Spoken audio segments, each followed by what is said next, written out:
This episode is brought to you by Miami Comedy Presents Will Sylvans and Kyle Grooms, who was on our episode 16 podcast here on the Everyman show. He's a great dude, man, and I'm excited to hear him tell jokes with Will Sylvans.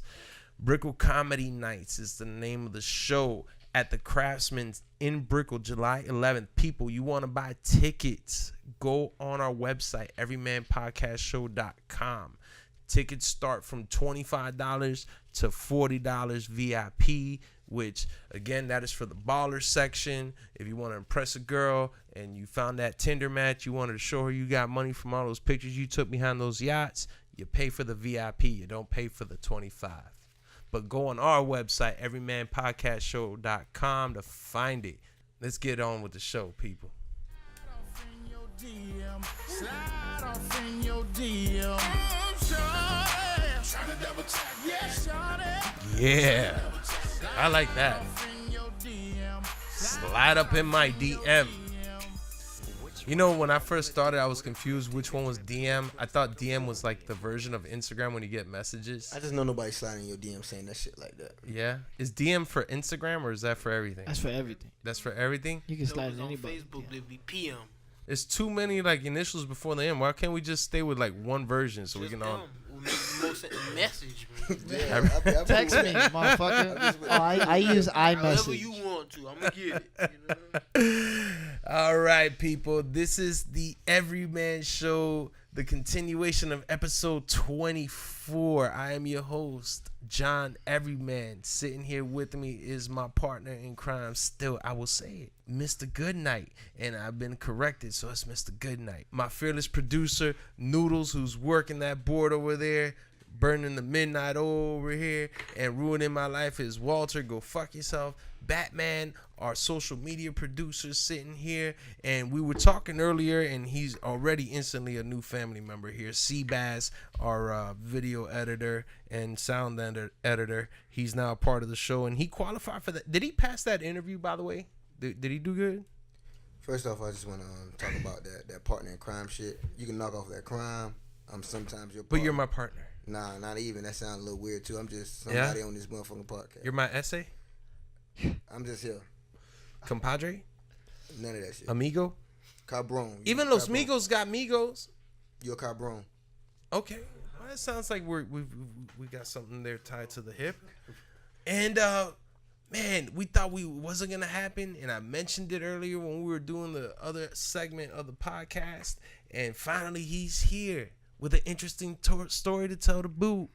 Ridiculous Nicholas. Yeah, I'm late, but I be coming. Yeah, man. God damn, though. That's what the bitches say. That's what she said.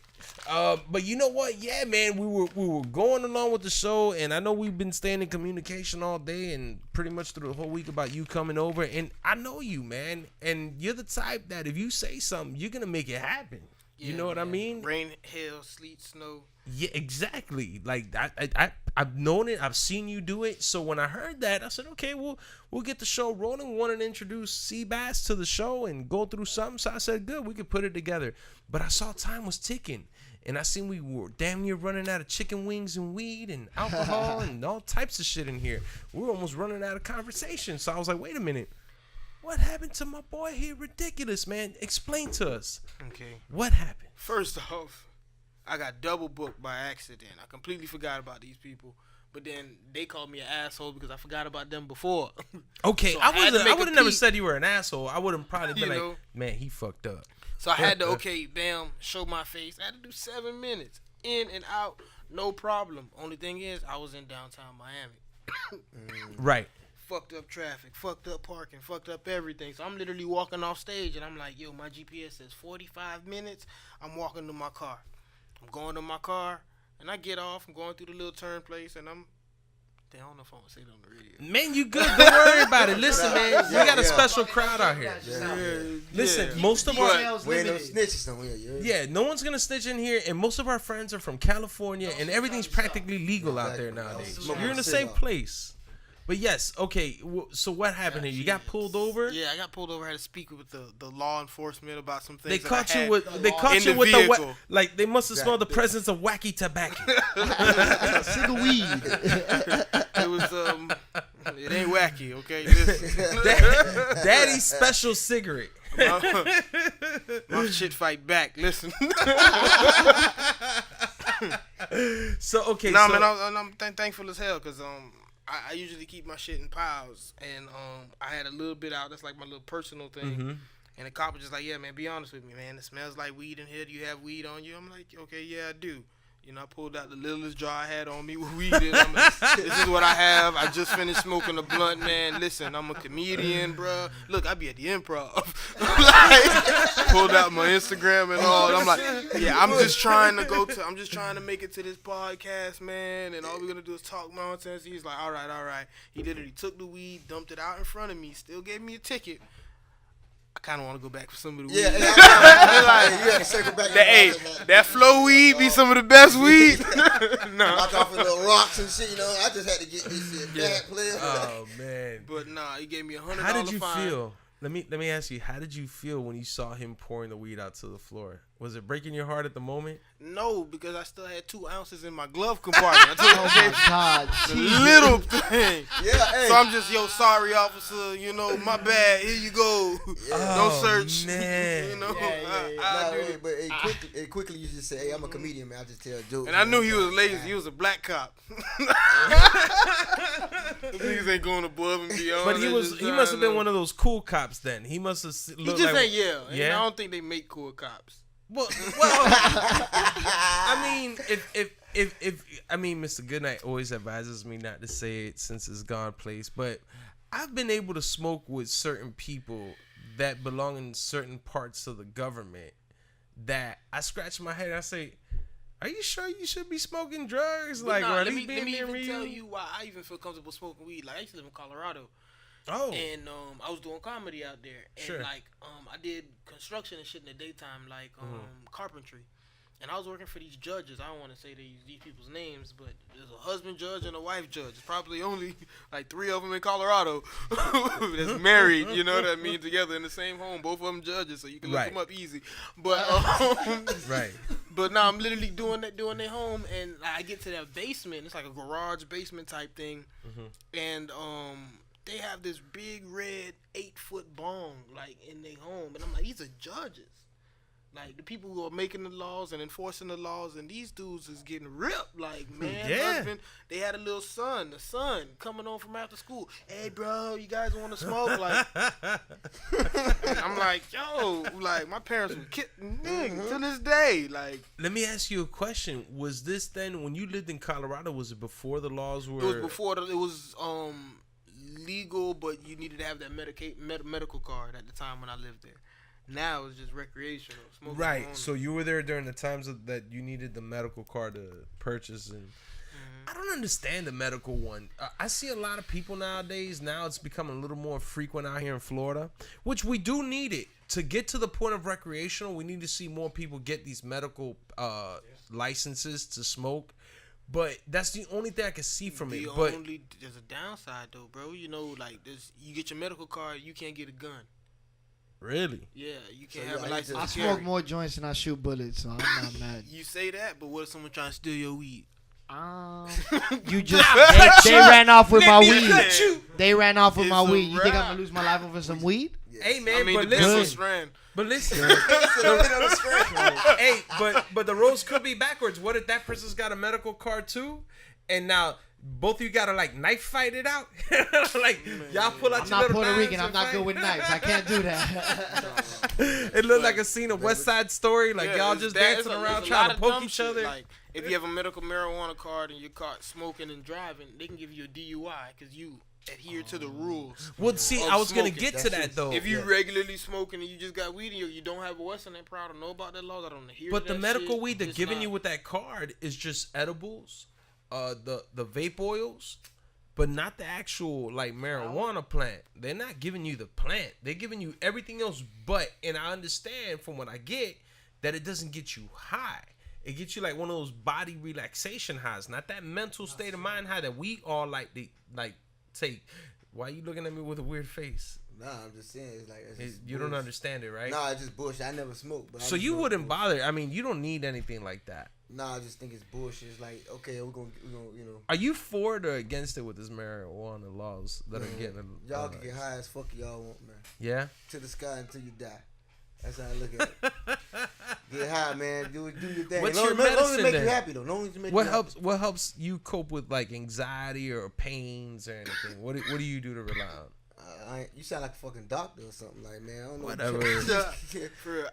I do it because I got big mama problems. Like, I ain't start smoking weed until after I had my second kid. Bills really piling up. Big mama left me.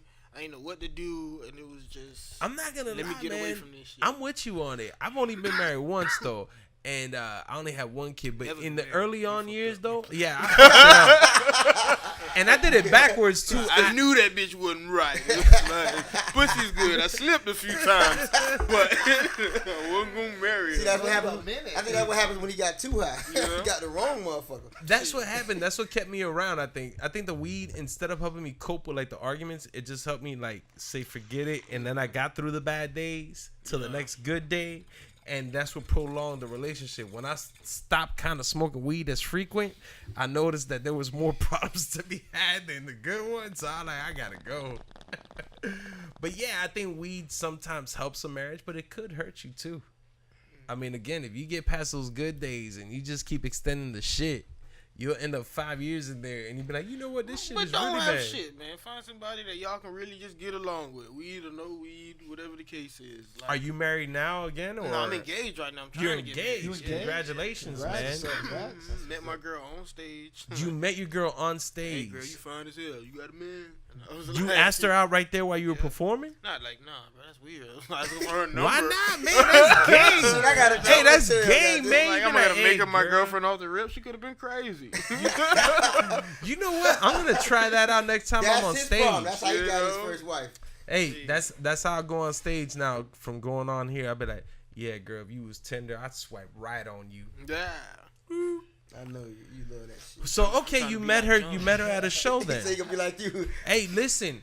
You see over there, it's slowly being an infection. We start Yeah. with Noodles. Seabass started. This is his first day hanging out with us I here. might get shades. Yeah, you gotta come with shades. But we look like fucking almost twins. We're turning this into an infectious room. If we had the same shades, we would It's look okay. like Big Brother, Little You know Brother. what? That'll Not confuse Mateo when he wants to insult people. He won't know whether he's looking at you. It's like a camel. Yeah, you know what? Shout out to Mateo, but Mateo's another one of the co-hosts on here that's regular on here, Shout out to and Luke. Shout out yeah, to- and I see him on Instagram. but he's a huge pain in my Devious ass remix, sometimes.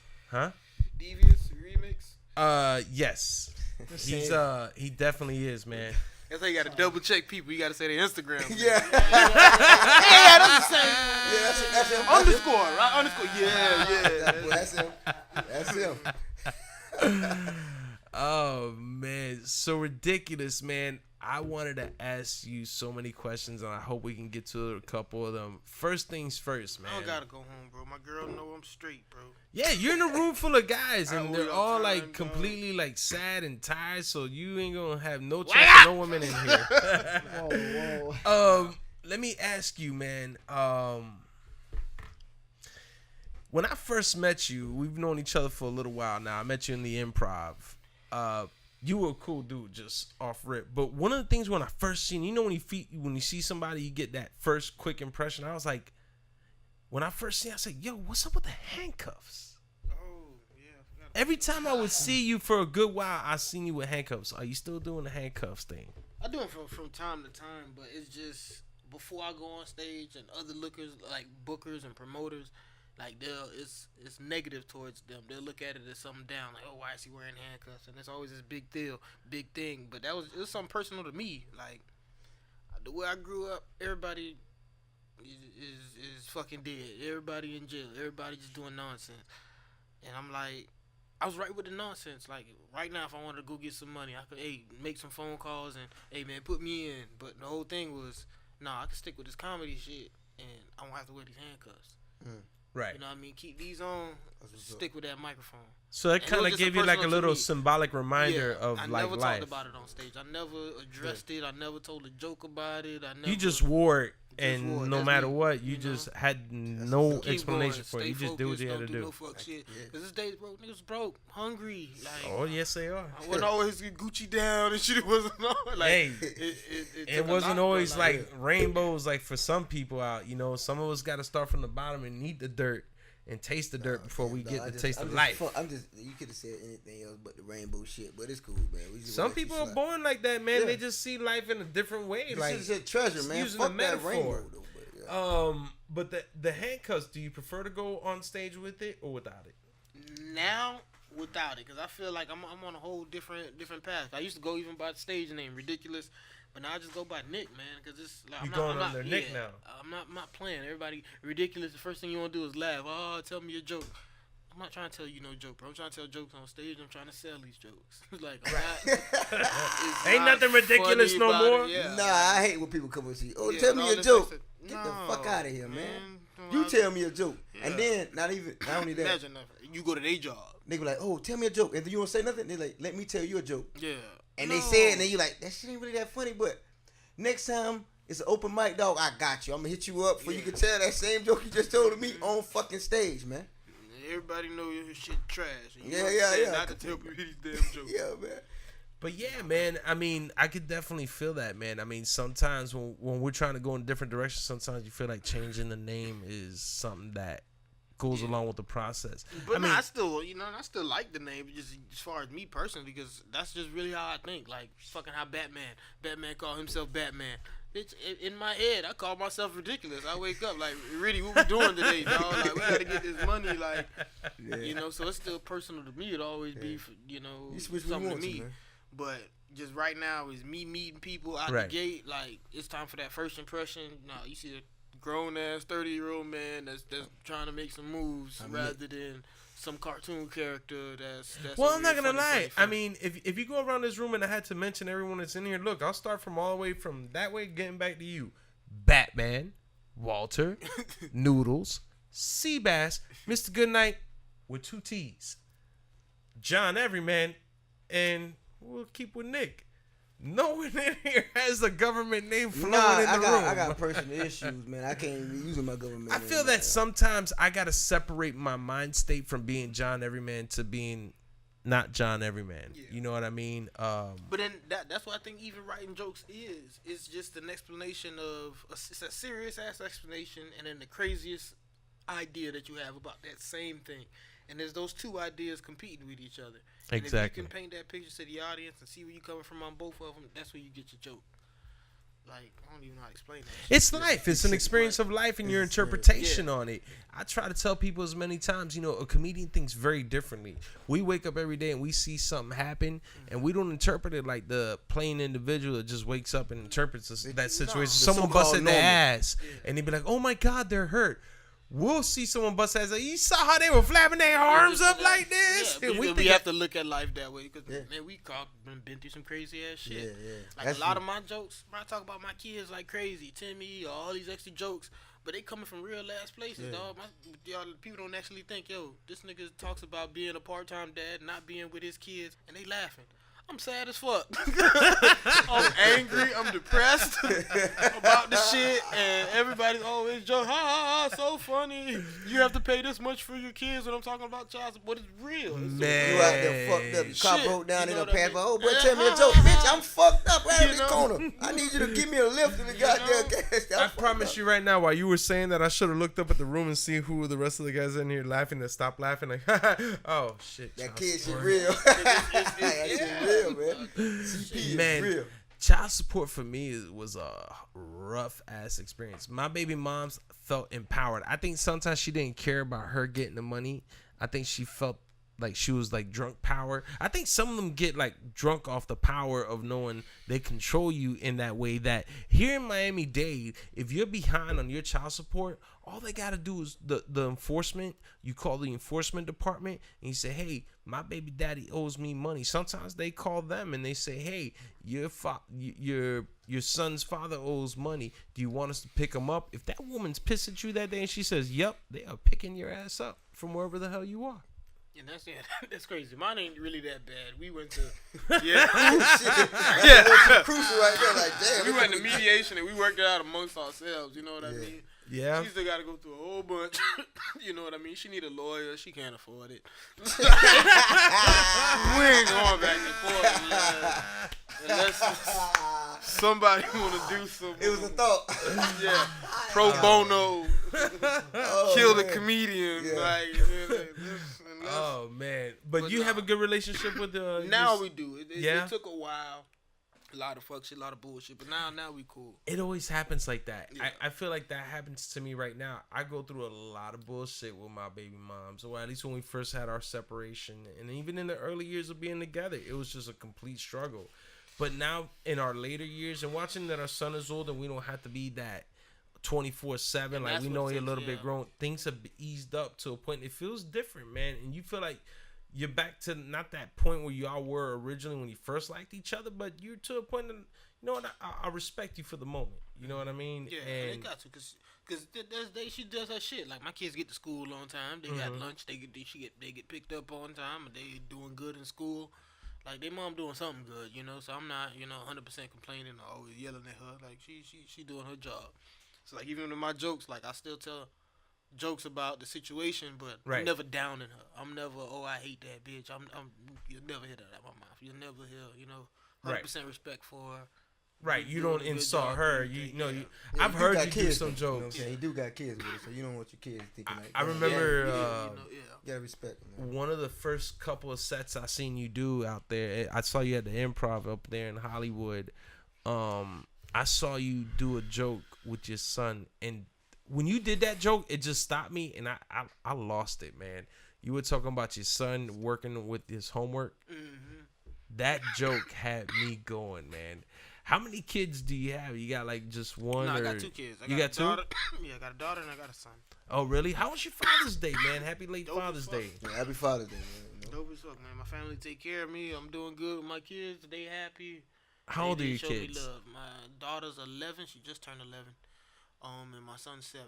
Really? Mm-hmm. What have you found challenging right now, being as a parent, with between having an 11-year-old daughter and a 7-year-old boy? Absolutely nothing, man. These No? kids are the fucking best, bro. Really? I can talk to them. I'm cool as hell. Like, I don't.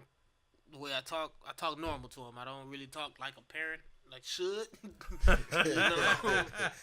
But I treat them like my friends. We open about everything, and we can talk. Well, you're not too open over there, but like, oh man, you don't know I got pulled over going to this podcast over there. We don't talk about Don't be a drugs. snitch. Like, Oh, God damn. Snitching them out. I'll No, never let no, them but see but smoke you- or you nothing know like what, that. you- That shit. Nah. I'm bullshitting, but you know there's parents out there that go and tell their kids the most pointless of things. Like, your kid ain't old enough to be hearing the complex life you be living. And they tell their kids, like, I just broke up with Larry and he just slapped me with his penis in my face and I couldn't take it. When you're older, honey, don't let any guy slap you with his penis in his face. And I your don't poor know who kid talk don't. like that, man. Man, I'm I've just seen saying some personally. crazy ass kids. Am I wrong here, Seabass? You look like you shaking your head in agreement, man. Back me up. No, that shit happens. It It's happens. true, I right? just never heard the story. There's some man. I knew a girl that told me that she had a 15-year-old daughter, and on the weekends they would drink with each other. Oh yeah, bro. They That's drink fine. alcohol, not That's apple crazy. juice. Was the mama a script? Like, I'm cool. No. I'm cool with my kids, but Not nah, like I'm that. dad. Like, Yeah. at the end of the day, ain't no fuck shit happening. Like, Yeah, that's yeah. what I'm saying. None of that But, shit. I want y'all to be cool in front of me. Y'all dance the way y'all want to dance. Have fun the way y'all want to fun, bitch. I'm crazy. I'm crazy as hell. I'm gonna We know do the that. craziest stuff, and I let my kids know, hey, daddy wild, but daddy knows also You have your there's a limit. limitations. We know when to stop and how to collect ourselves and how we act, accordingly in certain situations. Right. And nah, that's good, man. If you're saying that your kids are good, man, right now, I've found it, to be quite honest, though, as they get older, they get somewhat problematic. And it's not like an intentional thing. I think it's just because they're going through that hormonal imbalance. You know what I mean? I don't know those, like, man, Finding too out much. But, like, what was your life like, I guess, growing up like a teenager? Me personally, bitch. Did you go through those hormonal influxes? No. Nah? I started fucking early, so soon as the urge came, I got it out. It was. His dick got hard. He said, "I think I need some pussy." Hey, it wasn't nothing better to do, man. You know what? I remember going through that. Dog. I was fun. I always just talk shit.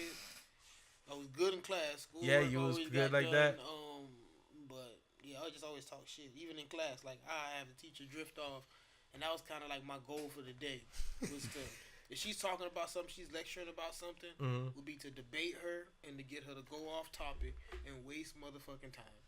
So you wasn't no rowdy kid. You was just like the cool kid, and you knew how to string them along when you could. Exactly. But Oh, my school man. was that's when they just started doing like putting the grades on the computer.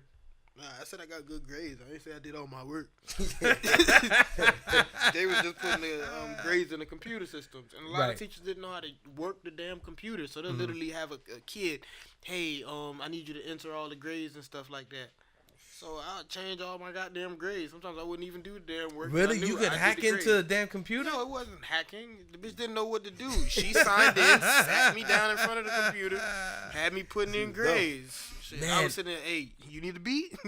Hey, let me get that sandwich, boy. Yeah, Peanut sure. butter jelly was my shit. I'm hungry, shit. You understand? Lunch ain't hit yet, goddamn. I think my grades were starting to come out like in printed paper, like at the time. Like we were just starting to break that ground of printed paper grades. Yeah. They weren't giving like the letter cards that the teacher handwrite for you. You could go fix. Oh, you I talking didn't. about- I you didn't talking come about- from that I can generation. I read came from report. like printed paper generation where the grades are already printed on there. Yeah, but they print them, but it's still, You still they fuck had to with put it in a computer Nah, you to can fuck send with it it. up. Yeah. You know what? Take us back for a minute, man. I know I started us a little bit here with different areas of asking you stuff, but where you from, man? All right, originally I was born in Miami until like the end of 5th grade. I don't know how old I was. And then I went to middle school in Broward County. But I always lived in Miami. So my mom, just the schools is horrible where we was at. And we What get area outside, of Miami were you born? North Miami. North Miami. Yeah. North Miami 146th has its Street. crazy parts. Yes, it does, man. Bitch, every part crazy.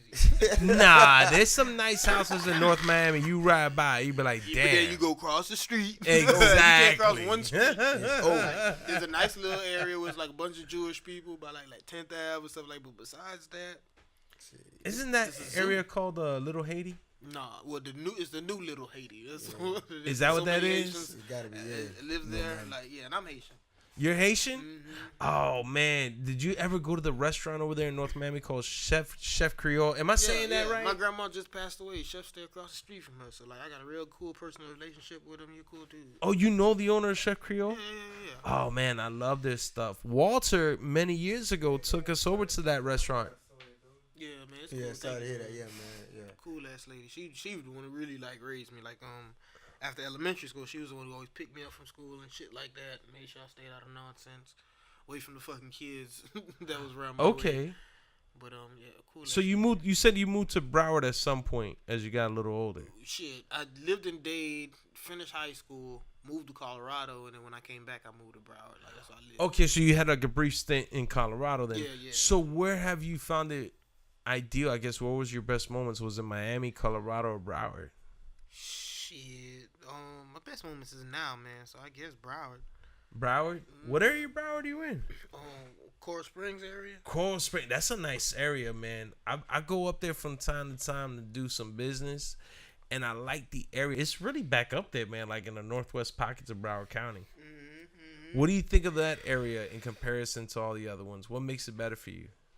No, I just like how I got everything on my goddamn block. I got a Publix here, a Walmart there, every little food place I could even think of. It's a strip with a whole bunch of restaurants right down the street. Everything is. A lot of it's I new, ain't man. spending You no know, money to go Broward is nowhere. doing so much redeveloping. Like every area you go out there nowadays, from Dania Broward Beach nice, to man. Plantation, Broward is nice. it's getting really. Yeah, they're catching up to Miami a little bit. They just need the Latin women. That's what draws everybody to Miami. Is the women, I think. Women always they everywhere, bro. Yeah, man. Shit. Next Yeah, topic. Coral Springs, Nah, you can't say that Broward women is better than Miami-Dade women. Miami-Dade women to me Women beat are that. women everywhere. You just gotta look and count, bro. I'm sorry, you go anywhere. Everybody always talk about that shit, but it's bad women I everywhere. went to Atlanta I'm with him. Oh. on Six Flags. Uh-huh. I did not see one memorable body in a bikini in the middle of summer in Atlanta. In Atlanta, right? Nope. But in Miami, you go. To me, I feel like go that far. I went to Go to Atlanta, Publix. but I was going. I was walking by Go to college Publix. in Atlanta, and I went to like a little hookah spot, and it was girls everywhere. Really? Yeah. I used Six Flags because it was a water park, so you're forced to come in a bikini. You ain't hiding shit. Right. And You if saw you a bunch of flossing, like. you flossing, right? You went They- summer. It's no- family time, dog. no. Fat ladies coming out with their kids and stretch marks. That was the least of my worries. I saw That's the real. animals. That's real. I'm sorry, but in Miami, Oh, okay. Nah, Miami- man, I'm with Seabass here. I think that I've been to New York. I think that New York got real cute I got more women. weed if y'all want to roll up. I think there you go. We're trying to help you take away your pains a little bit, man. So if you need to roll as many as need to happen, as many cups to make you feel better, we'll keep it going. But yes, I'm with Seabass though. I'm with you, man. Like, yo, seeing like hotter women in Miami. I've been in, like I said, I want to be in New York. I seen some cute girls, but I wasn't like, never damn. nothing. You can look out the window in Miami and you see something crossing the street and you're like, damn. Yeah. Like I work in a restaurant. Right. And it's just like what walks in there, you're just like, we take that shit for granted. We take it for granted. We literally just working and all these. I probably women think are I'm with walking you. in. Because, like, yo, the only place that I think would beat Miami is any Spanish country, dude. Any Spanish country that you go to, I think it's just because I got a thing for Spanish women. I guess it really depends the person. I like Ethiopian girls. Really? My girl's Dominican. She's Dominican? So you got a thing for Spanish women too. I got a thing for women. I like Facts. I can't even black, argue white, that. red, green. I It don't don't matter. discriminate whatsoever. You're- Vagina. Being that you're Haitian and she's Y'all all look Dominican, alike. is there much of a difference? Because they both share the we eat same a lot island. of the same foods. Right. I'm down with whatever she cook. It's almost like the shit that we cook. I have no issues there. It's just when we argue, she go to her side of the house. So I she go to start my that whole side. Spanish. No. She be starting to going off on you and all Dominican. She be like, yo no sé lo que está pasando, pero yo no sé qué que la vaina. Y tú estás ahí saliendo toda esta hora She diciendo keep- la she comedia. keep it a lot of English. Have you ever felt like you needed to defend yourself when she's speaking Spanish and fast? Do you feel like you understand anything she's saying? No, the only time she doing that is when she defended me against some other old racist lady. Okay, so she does At it the for you mall, in Spanish. At the mall, you got specific. Old Shit racist happens, lady bro. at the mall. Yeah. Tell us about that one.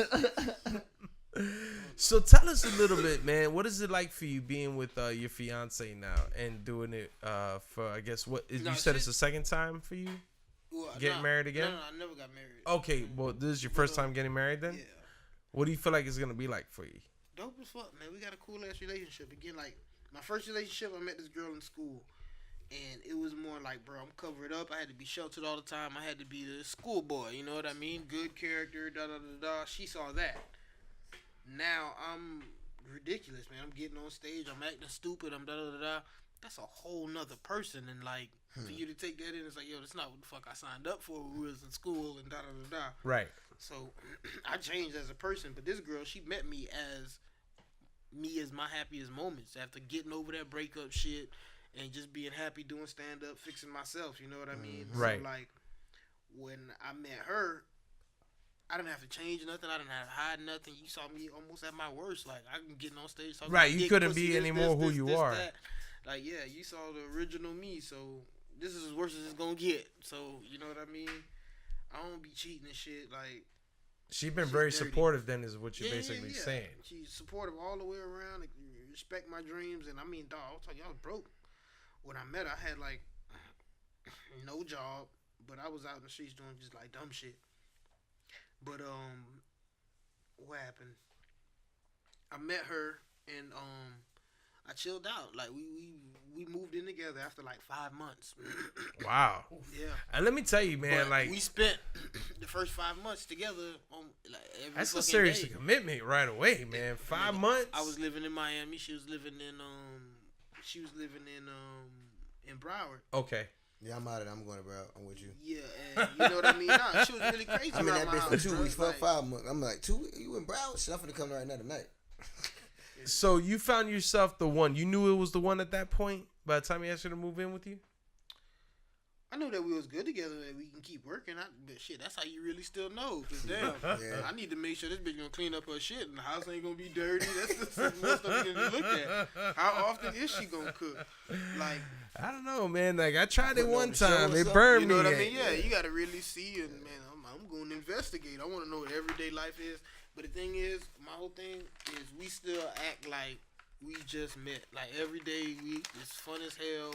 We laugh, we joke. You never get tired of one another. Yeah, no, it's never gonna happen. Like I call her all the goddamn time. I have no issues with my old girl. I hated it. She always wanted to know where I'm at, what I'm doing. I felt like, bitch, I'm a man. I don't need to tell you everything. But now it's shit. I'm an adult, bro. It's more like safety reasons. Hey, baby, I'm going here. I be drinking. I be smoking. You learned a little bit about what you were looking for then in a relationship. Yeah. Was what you said. Oh, I'm telling you, I hit my head a lot. It's like, yo, okay, I know my baby mama ain't like that dumb shit when I did it. No, not to do it now. Like it's like you learn a lot from old past relationships, but yeah, I try my best to be the closest thing to perfect for her. You know. Let's talk about your comedy, man. Jokes. How did About time. Nick get started in comedy? Really being sad and depressed about these damn baby mama leaving me. But I did comedy before. Where did it start? Here I in started Colorado or it here in started, Miami? Before Colorado, but I did it only one time. I literally got on stage. I remember the time too. My baby mom was pregnant with my son. It was November. She couldn't drink. Mm-hmm. And it was a place called the National Lampoons off Sunrise on the beach. Okay. And it was just literally my first time. I went there literally a week prior, and my cousin was getting on stage, and we always shit talk back and forth. And he was like, "Yeah, I'm just gonna jump up there." I'm like, "No, you can't just jump up there, bro. Write some, have some prepared, think about some topics. You know what I mean? Right. And then just go up there." He's like, "Nah, man, fuck it. I'm just gonna go up right now." I'm like, "Well, I'm gonna wait." And I'm gonna write some shit and I'm gonna go up next week. You know what I mean? Right. You So you went back literally- home. You didn't just want to act brave.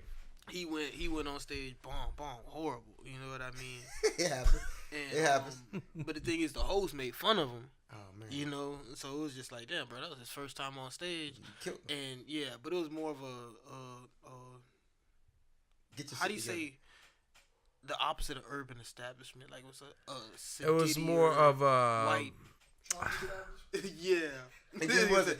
Trumptastic. Oh yeah. no. It was more of a suburbial room or a Yeah, suburbial you know what I mean? crowd. And so, like, I think they went harder on him. But it's like, it was his first time up. Because another white girl went up. It was her first time up. And they pitied her when she Oh, did yeah. bad. Like, oh, don't worry. You know, it's your first time. Yeah. See, But then when my cousin went up on his first time, See. you know what I Yeah. mean? They had to rank him and do this and do that. So I went in there with fire the next You week. pissed. And about I that. told, like, I went and I'm like, okay, I want to have some jokes to open up with. I don't want to just come out just making fun of people. Right. I don't want to turn them off. I want to be funny. So I had like 3 good, solid jokes, and I went and I told those jokes. And then I turned to the crowd and I was like, nah, this is my first time up, you know? And I'm like, and so some people do it better than others, like actually making fun of, because the girl that was there last time was back the time again. Right. And I'm like, see, they let you off easy. She went in front of me again, so I roasted her a little bit, roasted the host, and it was like, yo, no, because y'all ain't gonna just, you know, Right. roasted the host. And then I got off, and then I also went with a lot of people too. So I'm like, okay, because I realized there was a lot of, Like you know. A So I'm lot like, of, let me like, bring like, it was- a whole bunch of black people. it was a brighter, lighter room. So I think- came in with like 16 people in a little, you know, 25 Right. seater room. So it was like 8 of them, and then the rest of my It people. was the white picket fence crowd No, but it's versus the I people laughed. from the apartment I thought buildings. that shit was funny because the first time I went up, that's the same shit I did. I was like, shit, I'm gonna roast y'all ass. I'm Yeah. black. I'm gonna get on y'all ass. Off rip. Let So y'all you know went I through a ain't Come to fucking similar find out experience? now. I ain't fucking around. Yeah, I'll tell you, I ain't fucking around. One of the guys I roasted, Mike Centron, come to find out 6-7 years later. So just giving me hell. You know what I Mike mean? Centron was the guy you roasted? Yeah, it was one of the guys I roasted. Oh that my night. god, man. Hey. And I've seen you work with him though over the Yeah, years. yeah. So this was just But something it was that weird coming back, and I didn't even notice it was him because he looked way different. You didn't notice nobody. That boy shit was a Yeah. go. No, Tim Hanlon was there that night, and Mm-hmm. I remember Tim when I came back. Like he had that big ass beard, same shit. I'm like, yeah, I remember you. You the only person that I remembered. Right. And Tim was the one who actually told me, "Oh, Mike was there," and I'm like, "Oh shit, that's him." So let me ask you, Still After telling the same. after that set, what made you want to continue? What did you feel like at that moment? Hey, I got it. I got something here. Yeah, and that's what it is. Like, and I used to do music before this, and like You my did cousin, music? Yeah, I play the keys now. I produce. Oh, you were a producer, Yeah. so you didn't rap or nothing. No. Okay, we've had some rappers on here, man. If you would have said you were a rapper, we would have put you on some pressure. How long you been Oh, doing I can stand-up? drop something now. Oh, Nah, hey. but, How long you been doing stand-up though? About 8 years. Yeah, I told you my son's 7. That November before Right. was when my first date on stage, and then I literally my son was born January 7th. A week later, I moved to Colorado. Wow. But I did Colorado. I did comedy, but I only did it like once a month. How did it go over there? What did you think of the comedy Great. My scene dumb there? ass didn't understand that it was so much better. I'm thinking, man, I'm doing so good here. When I get to Miami, boy, I'm gonna blow up, boy. Watch. I'm gonna have everything swinging and I can't wait to get home. Oh man, what do you think of the comedy scene down here in Miami? Now it's getting better because I kind of run it. It wasn't shit till I showed up, man. But no. But honestly, but it was congregated more about being friends rather than doing good comedy when I came into comedy, and it was like all these buddies are getting on shows and doing things, and it was aggravating for me. And then until I actually talked to Marvin Dixon, I remember all my friends were getting on Marvin Dixon show. Like I was cool, real cool with Plus Pierre, King Rick, Success Junior, and it was like every Thursday they were on. I'm like, shit, I'm gonna go to the shows and I'm gonna tell Marvin, hey, let me get on. So you putting all my friends on, I might as well get one. Right, I'm friends too. You know, Marvin looked at me and said, bro, I don't know you from a can of paint, dog. Like, I don't know if you're funny or not. I'm just supposed to go off your word. He's like, nah, here's what you do, bro. You book your own theater, you know what I mean? Put on your stuff and do something in the city, and then let me hear about you, and then we'll figure it out. Really? But I'm not just going to put you up. And I was like, yo, what the fuck? Yeah. You know, at first I was mad. But Like, then, put on your own theater. That you sounds like understood. you got to I promote went your home. own show and put something I together. went home. I booked my own, like literally a week later, I booked my own theater.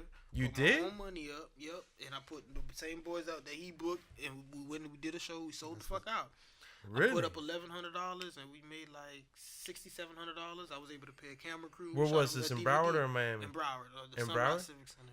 Okay. Yep, we shot a DVD and we promoted it, and I sold 2,000 copies of that same DVD. You're kidding. Like me personally, and everybody could have bought their own shit, but I Right. bought 2,000 units, and just kept talking shit about it. So like, I wanted to make sure I had video because the improv was only giving me 5 minutes, and I'm like, bro, I want way more than 5 minutes, and like where I live, like I gotta drive 20 minutes to do 5 minutes, like That don't add up with the math. Trust me, I I know. started doing dickhead shit. Like I started going to the improv wearing socks and sandals, like and the white beaters getting on stage, and it was like, yo, you can't come to the improv looking like that to do shows. Why And I'm not? like, Is that a but- part of your I'm act? like, fucking yo, comedy. it's not even a part of my act. I'm here for 5 minutes. What the fuck? Like, I'm gonna get dressed and go do all this for 5 minutes. I can't wait no goddamn set. This part of my act. Like, Motherfucker. it's gonna take me longer to get dressed and do my set. I'm not dressing up Fuck for, that. you know what It's I a waste mean? of time. No, I agree. So I booked my own theater, wore a fucking suit and tie for my own shit because I was getting paid for it. Right. Put it out my own pocket. Put it the thing out, and I only put out 15 minutes at a time. Everybody put 15 minutes. We had an hour, and it was 4 Right. of us. And put it out and just kept promoting, and now the improv could see, oh shit, now he has some time, he can put on some damn clothes, and now they at least talk to me rather than seeing this dude in socks and sandals like, yo, what Yeah, you just doing? doing these 5-minute sets looking all crazy and shit. Yeah, he's funny, but it's like, no, there really is another side to me, but at the same time, like, I want to have respect coming to the table the same way you have respect at that same table. So now Did you Marvin understand Dixon ever notice? Oh hell yeah! I walked back into Marvin Dixon shit after I sold out with DVD copies and footage and pictures and shit like that. Hey man, remember when you told me to do a theater? Well, I did, and we sold out. Man, look at this. They said go to DVD copy of it. You can have one. Da da da. And it was actually I was doing. I think it was Brandon Jackson's show. Okay. And it was a Thursday night. Brandon Jackson did the early show, and Marvin Dixon had the LOL Thursdays, that late show. Sure. So literally, when I saw him, I'm standing out in the front, and people are coming out. Oh my God, you're so funny! Da da da da. Oh hey Marvin! Da da da da. While people Hey, still walking up it's to funny me, that she me said telling that. him this story. Yeah, da da da da. People still walking up to, oh, and that joke you did with him and da da da da da, and still wearing the handcuffs. He's like, you know what? I'm gonna put you on, do 5 minutes. I like it. I'm gonna book you next time. And I featured for him like 6 times after. Really? You know That's what I what's mean? up, man. Yeah, But it hell took, yeah. and I still tell that story. I'm like, man, Marvin, I'm messing with him. Remember you ain't put me on because you think I was funny? But it gave you the urge, though. You know, yeah. Yeah, But it the made thing you a is, monster, yeah. and that's how I started treating everything. And it was like, no, it's not about friendships and about doing this. It's about what you're going to put in. Because now, like, your whole little clique, if I keep doing events like this, like, whoever's running your little clique or interested in your little clique keep seeing me doing this, and you're not doing this at no level near it, they going to start looking at you crazy no matter what you telling them. Because, bro, there's stories about me up the ass that people can probably tell you, oh, Nick's crazy this, Nick's crazy this, Nick's crazy that. A lot of them construed like a motherfucker, like you hear it out of their mouths. And I'm like, oh, well, I never heard that part, bro. I don't even argue with the story. I hear them shits and, yeah, man, one time I heard you did this and da-da-da, so I didn't want to fuck with you. And I'm like, Let me tell you. oh, well. What do you feel about comedians with swag, with like that utmost confidence? Like, they walk in a room, like they know they gonna drop some jokes. It sucks being a comedian and seeing that, and I understand that because I've been in the same shoes where you see somebody so confident, you start thinking about your shit that you start to feel inferior. Right. But you gotta throw that shit out the window, bro. Right. You have to be this confident person. You have to be this lion before you get on that stage. You can't be in your feelings, think about something else, because the crowd peeps that, bro. You got to believe in yourself Yeah. self first and The what you're crowd- doing. Apparently, I didn't put silent on my phone. You gotta get some from a penalty. Yeah, no, I have You gotta do 2 push-ups. gotta Shot. do- Finish that cup. Reach Yeah. back to that line. Hey, if he Nah, can he do 2 likes push-ups that. and get up, he'll be great right now. He can't even do that Yeah. shit right now. Fuck that 1.5. I'm trying to and get we do it everybody good. down here. Hey, this show is filled about like technical difficulties. We are raw as hell in here, man. But yeah, back to what you were saying there about just confidence and Yeah, having but that.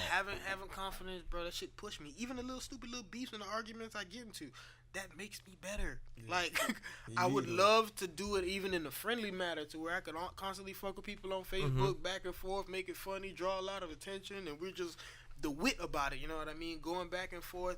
It's a game you playing. It's a muscle that you exercising. So now when I'm on stage, if I say some more crazy shit, I'd love to hit him with a quick punchline or something that I just know is gonna hit quick, fast, funny, but Right. just off of an idea. If you constantly be funny all the time, you start thinking that way. You start getting that nature. It's easier to write jokes. It becomes repetitive. Like, so, bro, day job, I own my own business, and it's a detailing business. Ain't nothing crazy. You do car wash? Yeah, but I have it. I don't do it for people. I do it for only companies. Okay, I so a you have like contract, commercial contracts. Yeah, for under Enterprise, and bro, I'm Nice. straight. I have all of Broward and South Palm Beach. So you're secured in the daytime. You And you then- have a steady yeah, income flowing in. Yeah, I'm all for work. You know, I don't have to show up. I got employees that work for Right. me. But worst case scenario, I gotta go in. Enterprise closed at 5:30. Nigga, I'm gone. Shows start at 8. I got enough time to shower, go home, do my Right, thing. and lay it down. Always Gucci. Now let me ask you, being a comedian, do you think it's important that they have some sort of steady income outside of just relying on comedy? Yes, because that's the big difference maker. Like, if you really believe in yourself, You put a little money in. take not little. Fuck it, bro. Don't Do it eat. all. Yeah, You're investing don't on eat. yourself. Save your money, everything, and put it into yourself. And bro, that shit don't work out the first 2 times. Stop. You gonna die. You gonna die. Take a breather. You know? Yeah. But No, at but- the same time, but no, if you really believe and you know you got it, that like it really took the people coming. Like after me doing these 5-minute sets with people, oh my God, I wish you had more time. You were so funny, or you were funnier than that guy, and he was the headliner. For me to say, oh fuck that shit, I gotta really put this together so I can be this next shit, because no Right. one's gonna help you until you're helping yourself. Yeah. So like even Right. in If the you don't fact- invest in yourself Yeah. and believe in yourself, it's just not going anywhere. yeah, not at all. You know, unless it's somebody Right. that really loves you. Oh yeah, my dad's Chris Rock, so You know, let's yeah, tell just you, do it, you know. putting this podcast together, you know, the guys in here, you know, I appreciate every single one of them. Even Seabass joining the show today.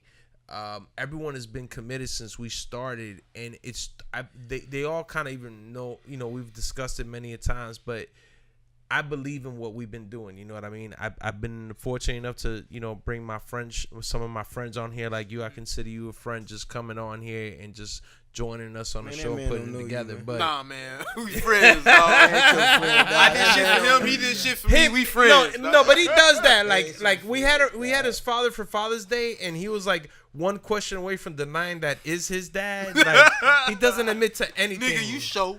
Yeah. And like, How we know? You gotta like, they walk up to him and be like, "Are you Mr. Goodnight?" And be like, "I don't know, man. Like, who's asking?" Like, you know what I mean? Like, he's very like tough like that. But you know, like just believing, knowing that we've put such a good show for our listeners and whatnot.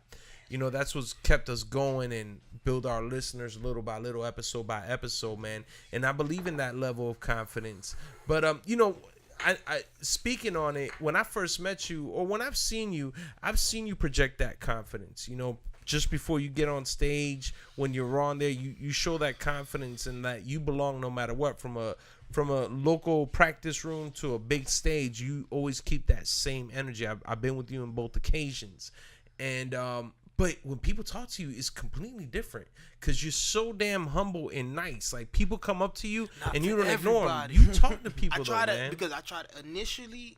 I give everybody super respect out the gate. I want you to just outstanding person. I want to be long term. At the end of the day, I get some money, bro. I'm gonna be having charities up the ass. I'm gonna be giving back like a little bit of philanthropy there, like crazy. So every person that I meet, I try to touch. I put my hands on. I don't even, if I dap you up and giving you a hug with it. Right.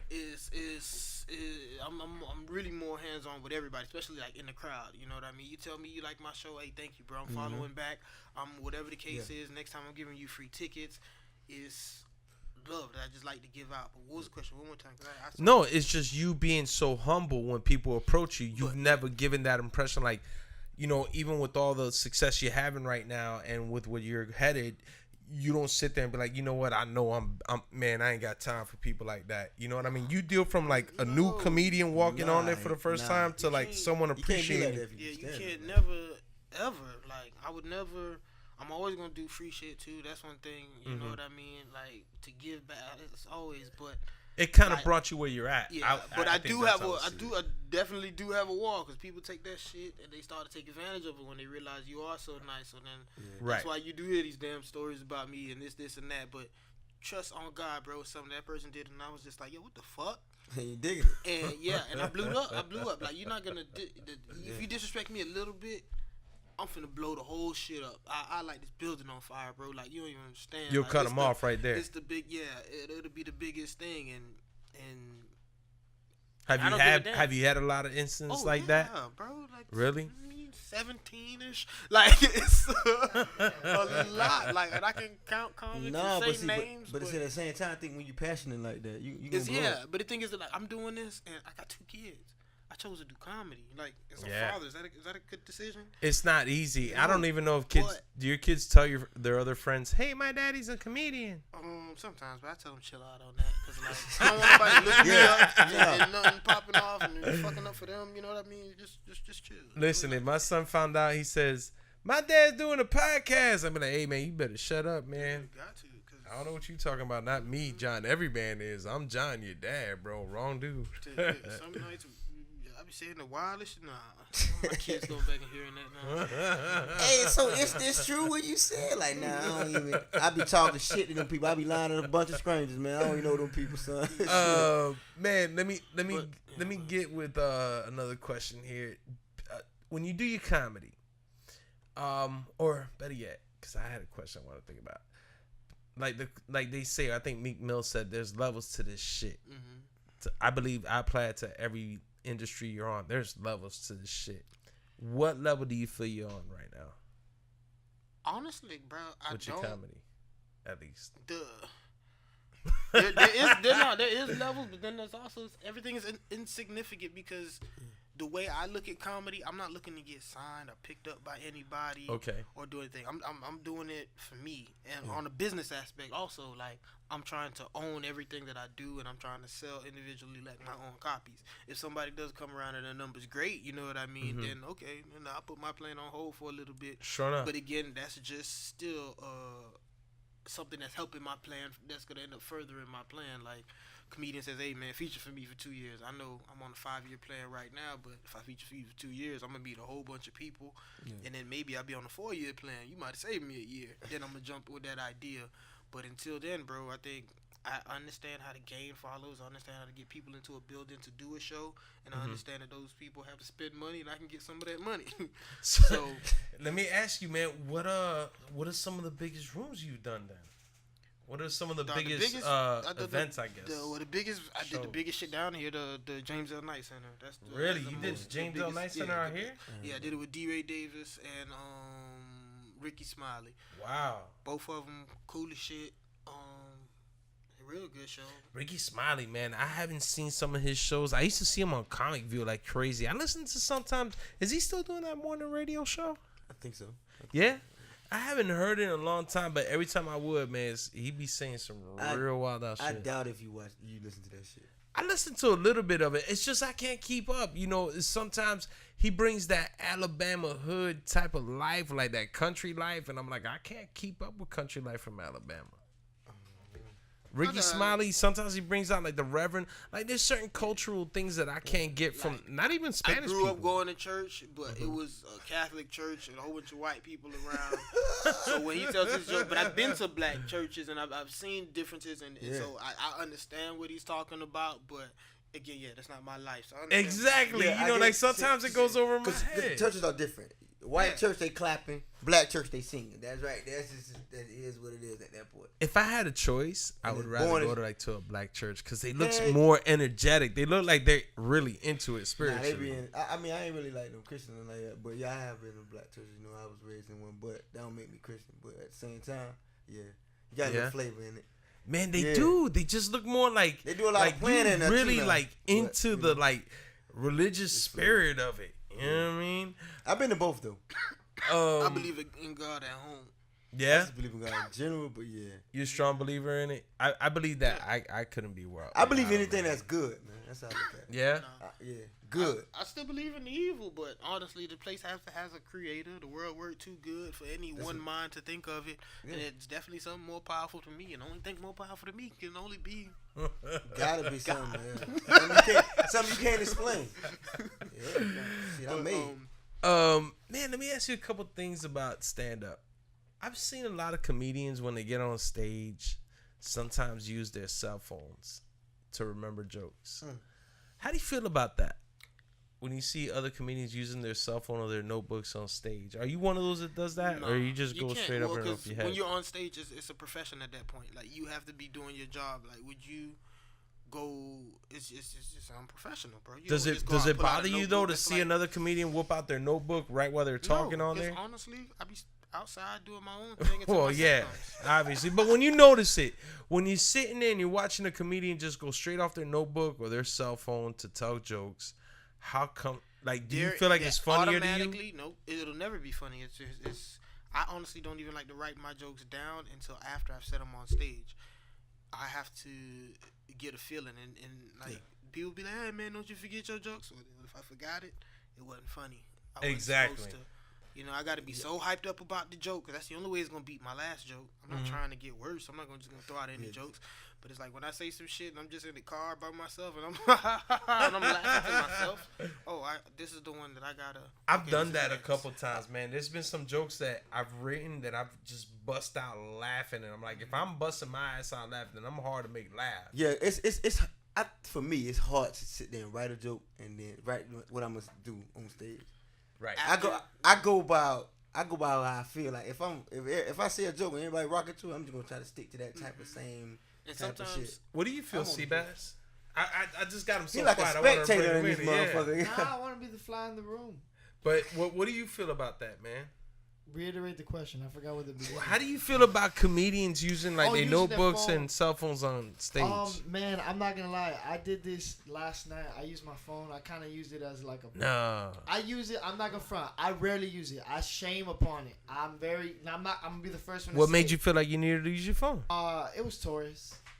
It was Taurus. That's what you can say. Feel me? It was I was Taurus. just if it's practice. It's something you getting out. But if you on the improv and you do that, Yeah, shit, you can't. You can't do that in the people real. here. They paid I don't money. respect that. What's the name?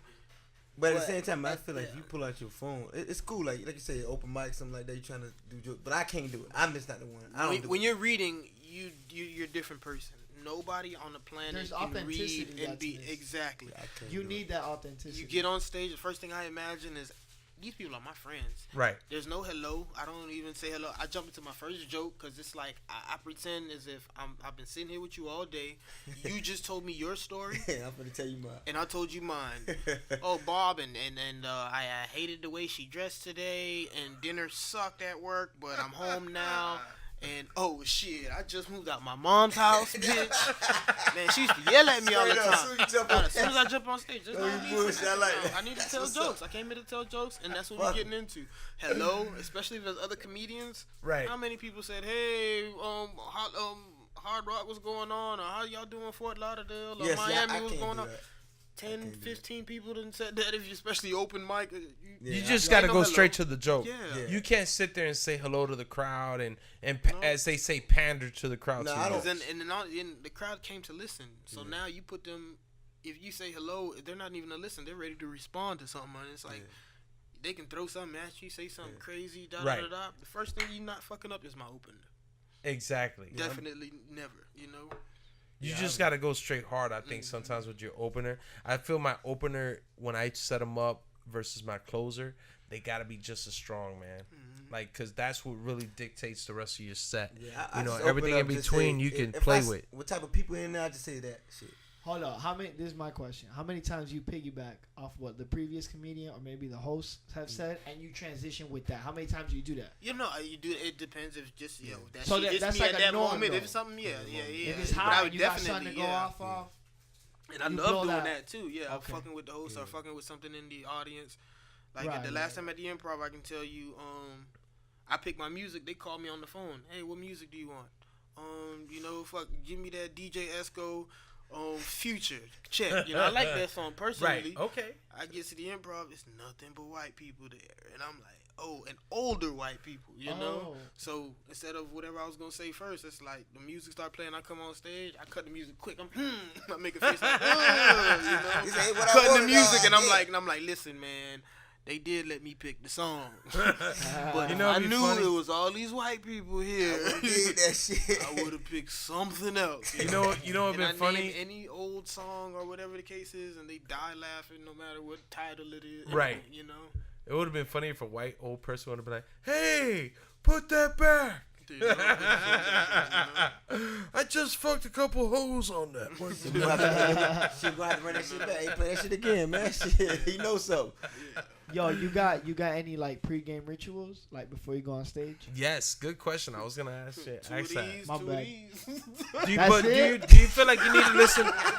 So no, I think that's every comedian's startup. Like if there isn't a cup, there's something in between your fingers. It's like sometimes I do like to go up sober. But that's definitely like if I'm practicing for an event. Yeah. But for that actual event, You're I don't want gone. to be here. London, I was on my. That's another time I want to talk about. I went to London. Sure. I did the theater, the Troxy Theater, 2,000 fucking seats, packed, Wow. top to bottom. One of the best sets I ever had in my life. Right. And I felt like, bro, that night I was on some other shit, and I really felt me like, yo, nigga, I'm in London, all these motherfucking people, I'm drinking, I'm smoking, and I'm just like, yo, I'm gonna turn. How did you get weed in London? Just walking down the street, bro. What do they call it? Do they call it Baby weed? shit. What do Yeah, they call it there? Man, they cool as fuck over there. I wish I lived So you there. just went up to someone randomly and asked them for weed in London? No, they came up to me. They came up to you. Hey, wait. You got me inside. Hey, yeah, like that's Detective ass questions, man. This motherfucker detective, man. Hey, What if y'all go to London tomorrow? I need this information. man? Oh, so you gonna cop some shit when you go over there to London?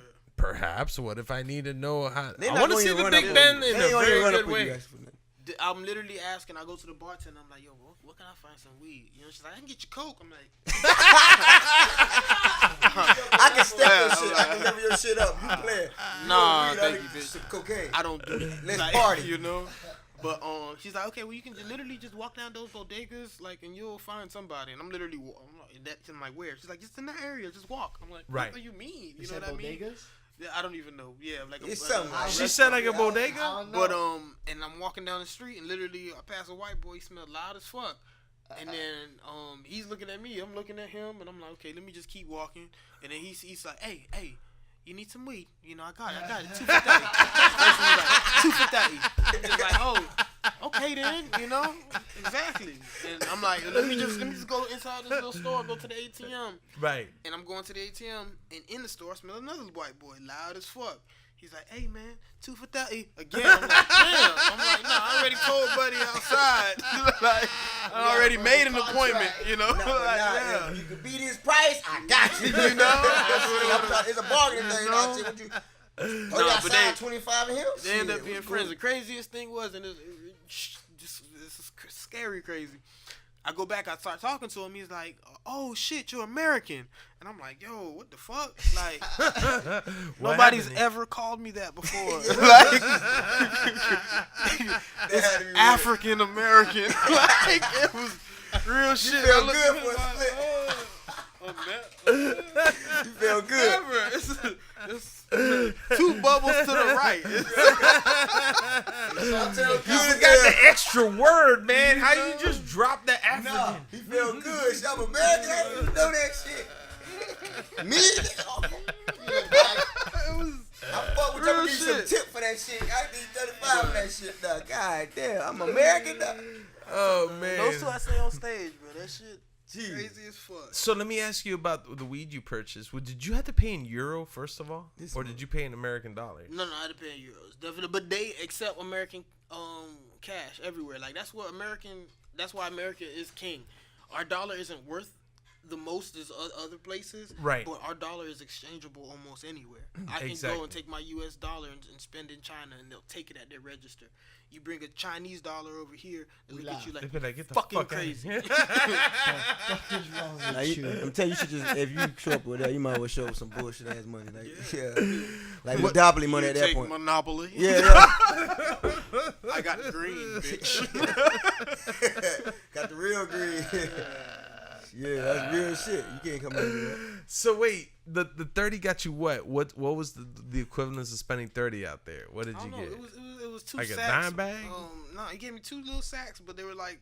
The man just got half for $30, man. I'm curious, man. Yeah, what if I want to spend 30 and I get ripped off? It was about 3 grams. About Okay, 1.5 so per bag. okay, that's healthy I ain't right have my there. scale. It was Jamaica, Yeah. goddamn. I'm out of town. I ain't having my scale. Like I was just gonna take whatever he gave me as long as he didn't call the police. Yeah. I can imagine him. He just grabbed it and said, feels like 3 grams for 30 euros. That'll work. You want to know the man name that sold him the fucking weed too? No, but now that I'm curious, damn, did he bro. give you a name or like a cool nickname? No, you can go to Canary Wharf. I can tell you exactly where you're at. I'm trying to think. I was at the Radisson Hotel. Damn, they got Radissons out there? Yeah. Oh, You literally, man. it was a nice ass hotel too. You literally walk out the hotel and you walk down the fucking street. Look for a little white boy in a hoodie. Smelly loud. Yeah. And if you talk, he gonna ask you if you're American. He gonna make you feel good if you black. Yeah. You American? Yeah, you shit. I didn't know I was American, but yeah, I'll take that. Oh man. Can we show him a picture of you and you know who you are? Nah. What did you feel like the comedy scene was like in London? Dope. I like the comedians. I did the shows and they had like a lot of Instagram people on it too, and they did okay. And they did like play shit, you know, like plays, you know. Yeah, like, I don't know how sure, to explain, sure. Like stories, like theater. Medea's type shit. Yeah, that's yeah. Right. Improv In type between shit. type, yeah, Yeah, stuff. So shit like that. that's cool, but I just like when I'm doing comedy to just keep it strictly. Were they comedy able to besides- understand the comedy that you do? Yes, but then I did have to switch up a few jokes. Like I tell Timmy and I talk about Timmy being short with the pounds and the ounces. Right, the But math over homework there, question. The numbers, cash is pounds. Ah. You know what I mean? So that whole joke. So you had to is- change your switch it terms up. up. Yeah, no, I just tossed it. How many shows did you do out there? I just did that show and then I went to the Laugh Factory and just did a guest spot. Really? And you felt by then you knew Not the how to Laugh Factory, switch the Comedy lingo? Store. Yeah. It was easy. I just didn't tell that one joke and then I just made sure I told all that little shit that happened in London. Told a story about going to the fucking gym because I walked into the gym across the street from the little Radisson that they had. Right. And this big ass picture of Kevin Garnett, all these American pictures. So I'm like, okay, it's dope, Kevin Garnett. Right. And then I get to the damn bench, and all the weights say KG. So I'm like, oh shit, this must be Kevin Garnett, like personal weight set or some shit like that.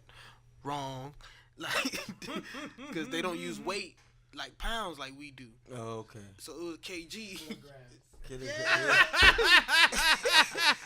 Y'all know this nigga been working out. I'm using 11 Kevin Garnett's right here. Damn, my this man. motherfucker's strong for a I power thought this was forward. my man shit, man. That's the only reason I came in this bitch. I thought it was my man. You know, I thought he was gonna start his own shit. Like that was. I was ready to post that shit up, man, with KG Waves up in here, KG. I'm like, I could bench 225. Let me just go ahead and max out. Show these London niggas, man. White man look at me. Oh man, this black guy strong. Sure is strong. Nigga, 225. 225 was almost 500 pounds, bitch. Almost died, dog. This goddamn American week Before the show. Probably this motherfucker crazy, too. He'd be like, hey man, get this 500 Kevin Garnett pound off me. Hey, y'all broke his damn chest. Help me, please, motherfucker. Hey, what is this shit? Niggas, no. All of them just looked at me, kept working up. Kevin Garnett, what you put in your waist, man? Okay. Oh, sweet Jesus, man. Strong. You gonna work out with Kevin, K. what you got going on? I see why you was good, motherfucker. What you got going on here? He's posting like an IG like, damn, Kevin Garnett, you one strong fool, man. I almost died lifting 3 plates these. and 2 kgs. That's what I'm working with. Boy, I'm weak as hell now, boy. I should never came here, boy. They drive on the other side. the opposite side. Oh, man. That shit Did you wild. have to drive over there in No, London? they gave us a driver. Like they showed us love. Really? So they chauffeured you around? Like a motherfucker. Really? And what did you think about driving on the wrong side of the road? Were you Kept cool with fucking that? me up, bro. Because it's not you not only driving, you also sitting on the other side. Like I'm sitting in the driver's seat. This nigga on the wrong side of the road. It's like everything is fucked up. Like nigga, no. How many times did you try pressing the brakes? Both feet. Nah. But Oh. besides that shit cool. What inspired you to do stand up though? Who inspired you? Like who your biggest inspired? Who you Really inspired by? Rock and Dave, dog. And I say that I don't even what, but that's just like when I was just really down and out, and I turned on the fucking TV and I was scrolling through shit. That's what made me laugh when I ain't want to laugh, dog. Yeah, all Like the you know, time. it really. Who's just had Rockin' me- Dave? I gotta be honest. You said that name and that just went over my head. Who the hell is that? Oh, I heard Rockin' Dave. Like I thought it was like a team duo Yeah, show. me too. I thought the same thing. Like I a Nick and I Trey. didn't say shit because I already knew who you was talking about. Like, yeah, for sure. I thought it was Rockin' Dave. Like I swear to God, I was thinking Hey, like another show, think- like an actual shade. I think it's like a black day or some shit. I already automatically knew who you were talking about. Like, yeah. Yeah, I mean, yeah. Forget we're a little Yeah, pasty Chris here. Rock and Dave Chappelle. Yeah, there you go. Thank you. Yeah, I said, yeah, Help yeah. the white guys in the room, I really please. look up to their comedy style. You gotta ask me that question again before you can do it. When you first thought you were gonna do comedy, did you see a comedian before inspire you before that, or was it just something you just said, I feel like I gotta do this? Honestly, no, dog. Like, and I wish I had somebody, but I don't even like to have idols because, bro, you fuck around, meet people, and then they not your expectations, your dreams and shit get crushed. Do you like it when people compare you then to other comedians? I Like, mean- man, you remind me of so and so. Yes and no, because I'm trying to bury so and so. I see. I couldn't No do that. matter what. Like, I've been compared to Mitch Hedberg, and I can't bury him because he's already buried. So like that doesn't sound right coming off for me. Like I've had that comparison sometimes. People say you remind me of Mitch Hedberg. I've heard that maybe like a few times, but I couldn't do that. But I see what you're saying. You know what I mean? You're trying to be your own light and your own do type of my comedian. Own little lane, do my own shit. I'd So love you to wouldn't even produce feel like my you own could even shows. compare yourself to somebody. Someone said, "Describe your comedy to me. Who are you like?" I wouldn't. I would just say you come to my show. Yeah. I feel like that's disrespectful. Yeah, I feel like that too. I'm in agreement with you. I never like that. I never like when I'm put in that corner. When for like, who do you think you're like, or who do you like? It's not about who I like or who do I think I like. I'm not an impersonator. I don't Nah, want I to be tell an you. impersonator. Let me tell you. Yeah, me, motherfucker. Yeah. Now, come. Oh, the Chinese guy? You said me.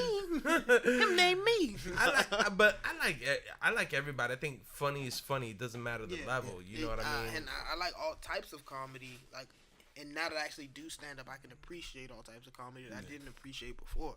Yeah. And so I sit down and I see styles and why they make people laugh. Yeah. And I actually watch a lot of comedy to see why they make people laugh. Yeah. Not actually what the joke he's saying, but what nouns, what adjectives, what. Who are you studying happened right now, or who have you studied recently, or just to look at? Really, right now I'm about to jump into Jamie Foxx because people keep talking about him like he goat. You know what I mean? Like he really that boy. And I watched him before, but like I haven't like dissected him and seen the different shit. And it's not like we're promoting his show, but you know he's hosting the BET Awards this Sunday. Oh no. Yeah, I'm sure he's gonna do a little bit of stand up there. Let me tell you, I don't watch a lot of celebrities because Jamie Foxx cool and great and everything, but he never been in none of my shows. Exactly. No, I'm with you, man. I'm with you. At the same time, I want that same respect to the table that I bring. So right now, I'm really focused on me being the next. So I can't give anybody no LeBron. I don't give a fuck about the finals. I don't care what's going on in soccer right now. I'm so focused on me and how can I get to this next level so I can make sure my kids straight. Really. Speaking of soccer, who's your team for the World Cup? I don't. I just said. Tested him. I just tested him. People were gonna say Argentina. My daughter got an Argentina jersey, so if I would say anything, it would be Argentina because that's what she rep. She makes good decisions. But speaking of, man, being focused and stuff that you're doing, what have you been working on lately? I've seen, at least from what I've noticed recently, you're working a lot with Trey Young, right? Maddox, sorry, man. I know the Nick and Trey show. I know you guys. I just know him by Trey. I figured it was Young, but it's Maddox. You're right. But how's that going, man? You guys have been all over the place, man, with that. We've been to Phoenix, Vegas, wow, New York, North Carolina, Tampa, Orlando. Here we have a once a month show. How does that show work? What the Nick and Trey show? I want to go see it. Tell me what's the Nick and Trey show about? It's just you guys, just you two? Yeah, we just do 45 minutes apiece for the Nick and Trey show. But then we have the Nick and Trey show and friends where we just do like a open mic basically. But we invite 6 guys and then we just do a show, man. Really? Tell them with your best 7. I like Nick, man. I've seen some of his stuff, man. I mean, Nick, my bad. Listen, man, as you can tell, these cups have been keep going. I keep messing it up, but Trey, man, like I like some of Trey's stuff, man. I've heard him. You know what I mean? Yeah, I know you really like him. No, man, he's good. Like I've seen him at least 2 or 3 times. I saw him at Spill the Beans. I see him at the Improv. Yeah, I see him perform before. And he's done his thing, man. But I didn't know what the Trey and Nick show was about, or Nick and Trey, man. I'm banged up right now. We just just doing our sets, but our lives kind of even coexist, man. Because he come from fucked up shit too. Yeah, so I've heard some of that. Resonate within each other. So even if, like, I love events more of when I'm hosting and he's doing like a feature spot, we have a headliner, because we gotta get to go back and forth a little bit, you know. Right. He gets to tell some jokes with me and Nick, and I can say me and Trey, and then literally get back off stage. He get back on, and then we have a cool little vibe. So like with that Nick and Trey show and friends, we're back and forth on stage, so we're telling our stories and how they add up together, so people get a whole different vibe of a whole different show. And even if you've heard the jokes before, but now that you hear them, oh shit, and that's why he tells it, because of this and that. It's cooler. But we just have this cool ass vibe. People love the vibe. They want to hang around us. The name is catchy as shit. I just saw on some of your posts a picture with Chris Kattan. Were you guys doing anything with him? Yeah, we did that weekend. Okay, he was with you guys on that. Yeah, he was headlining that weekend. I hosted and Trey featured. No way. Yeah. Have you guys worked with anyone else outside of Chris Kattan? Hell yeah, Bruce. Who else did we work with? Bro, a lot of people. Just be forgetting people's names. Who has been some of the ones that you've been like, damn, I can't believe I'm working with this one? Nobody? He just seeing No, it's another great 'cause- comedian doing his thing. Everybody, because it's still when I'm going, I still got to do my job. And Right. honestly, like hosting is a whole different ballpark than actually doing like a normal set. Because hosting, you're actually worried about the crowds,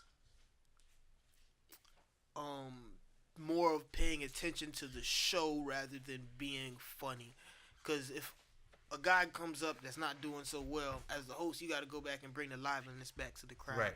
So I'm playing this judge game of what jokes to tell and when to tell these jokes. Whether when I'm doing the set, I have my set set up, beginning to end. I know what I'm gonna say. I can stop. I can improv and dive back in. Like I'm pretty comfortable. I have my set up, but I want to make sure that I'm keeping this energy level controlled. You know what I mean? In the beginning, I want the energy high. I want the energy to continue, and then towards the end, when I'm bringing up this headliner, energy has to be through the roof. So this man feels like, yo, this is my home, and da-da-da. He feels comfortable so he can do his thing. You know, I can't always be the funniest guy in the world when I'm hosting. Right. Because it's not my night. It's this headliner's night. So Right. I'm doing it You're for not you. trying to Think steal about their it. thunder. You doing it for your bro, and that's how you got to keep it in your mind. Like Exactly. Dog, yeah, I'm taking So one. you guys work in tandem with one another. You guys support each other in yeah. terms of like who's gonna yeah. feature, who's gonna host. Yeah, we switch it up all the goddamn time, and I don't never care. Like, cause as long as you can do your job and I can do my job, and we can be comfortable, I don't gotta keep worrying about the show. I can sit in the green room, chill, relax, and get my shit together.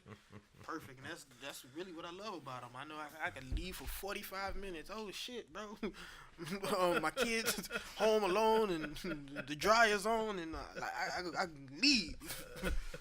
Trey on stage, I'm okay. You know? Man, you know what? I'm gonna step outside of comedy for a second. I want to ask some off the wall topics or questions. What food do you think is overrated? Food. For example, for me, I think the most overrated food sometimes are the checker fries. You know, there's people that love checkers and they love those fries. Stop. To me, they're overrated, dude. Stop. It's too greasy. Stop.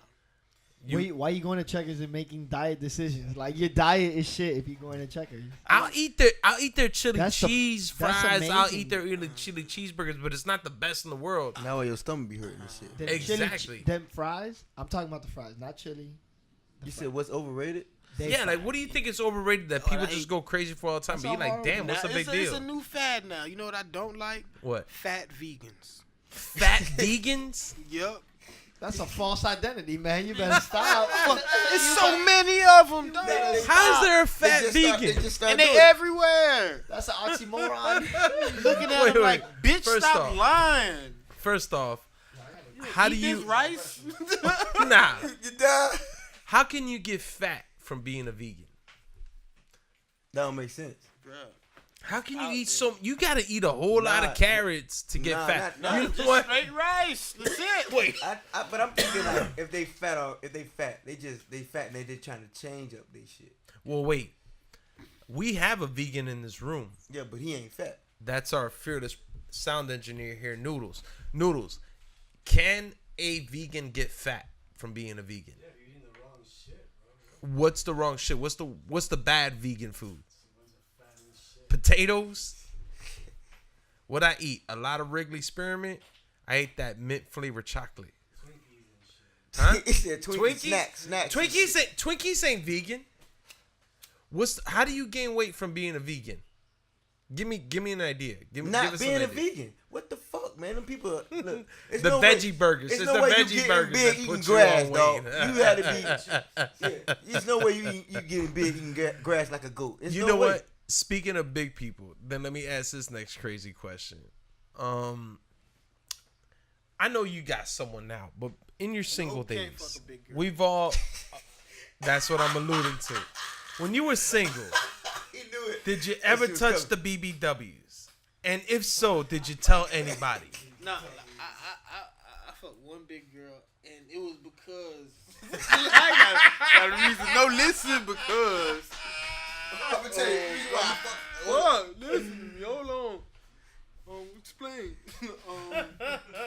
He said, "I got this." And she wasn't even that big, but she was just still bigger than me. she. And it was still like high school days too. She I don't even know what it was. I would just be happening hanging out after school, and she was just around, and then she was very flirtatious, and then I said, "Girl, you better stop before I fuck you." in a joking fashion, you know, and she was like, "Oh my God, it would be a dream come true," and I was like, "Oh really? You know, like a dream Right. come true? You know, I gotta take that off. yeah, I gotta go ahead and." You felt like you like you Yeah. like damn. And so I did. But did you tell anybody after? Did you sit there and say, "Yo, I slept with so and so"? Oh yeah. I mean, I did, and I shouldn't have, because I know I actually told somebody before, and that's what fucked it up. Because in high school, don't talk in high school. That's when I So learned to how shut they the fuck fuck you up. up? No matter who you fuck with, everybody just know. shut up. Fuck and keep it. You just walk around with that smile that you walk around with in high school. Just cheesing. Why you smiling? Because I'm happy. Don't say shit, okay? Because that person gonna snitch and fuck everything up. Okay? Because she had a boyfriend or some dude that she wanted to date, and I knew the dude, but I didn't know the dude. You know, like we wasn't Right. cool. You I just know- knew I of him. I knew they was talking, but I mean, I didn't want to date her. It wasn't no real big thing. But the dude I knew him also. You know what I mean? So I'm telling them, yo, this bitch want me to come to her house. You know what I mean? Like before it happened. Yo, nigga, I'm finna smash. Yo. You know, like to my friends and shit like that, you know, so Oh man. I do knock her down, and then 2-3 days later, oh, why'd you tell everybody? I'm like, yo, I ain't tell nobody. You know, They just You know, found out, after. girl. That was by accident. I ain't tell nobody after. Once it happened, I kept my mouth closed. But before I told him it might have happened, you know. You know, yeah. Well, So if I told him it was gonna happen, and then maybe. I'm not gonna lie. Like if it was me, being older or younger, if the BBW looked cute, I'd say it. If it was an ugly BBW, I'd be like, nah. I probably wouldn't say anything. What about you, Seabass?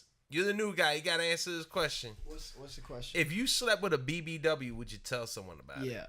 You would? Oh yeah. 100%. Yeah. 100%. You ain't got no pressure on it? Nope. No?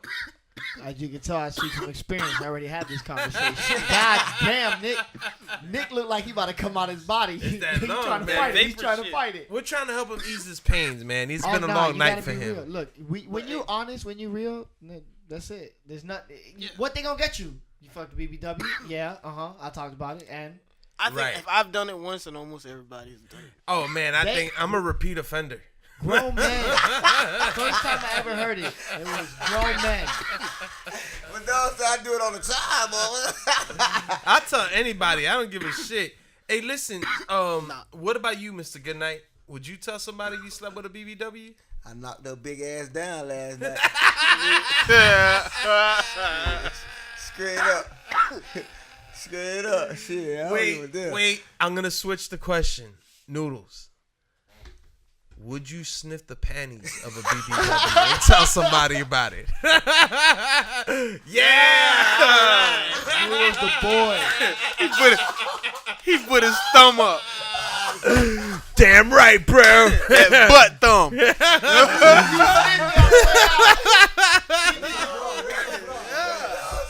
He did the Chris Benoit.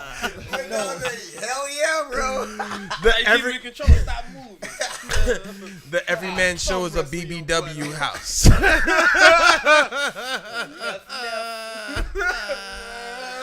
I'm busting your butthole. 1, 2, 3. 1, 2, 3. Oh man. I ain't even gotta ask Walter. He's walking around with a bag of Doritos Yeah, I in know his he hand. got That's going his on. foreplay with a BBW. He just walks around with a bag of Doritos and shit, but like, come on, baby. Oh Wake and man. Vape, though, man. Shout out to Wake and Vape. Yes, shout out to Wake and Vape. Man, you know what? I'm glad you've come. Have you been having a good time so far, man? Enjoying myself. I'm glad, man. Have we been able to ease your pains from the long night you've had making your way over here? We thank you for putting such a sacrifice to get over here, man. I gotta be honest. We're gonna get closer towards the end here already, guys. I know it's been a long night for all of us. I'm still chilling, bro. I'm happy. Trust me, ain't tired for shit. this is just a podcast. You should always see the post podcast show. It's really different. It's a lot crazier than what we got going on here. But let's ask you, man. Out the 8 ball. No, It's time to party, motherfucker. This is Miami. Yeah. Let's do it. no, I only do cocaine. Cocaine. Oh Ain't man. in London, motherfucker. I got a 3 white girl minimum. Where's some of your favorite places been to perform recently, or over your experience of doing comedy? Where have you loved doing comedy so far?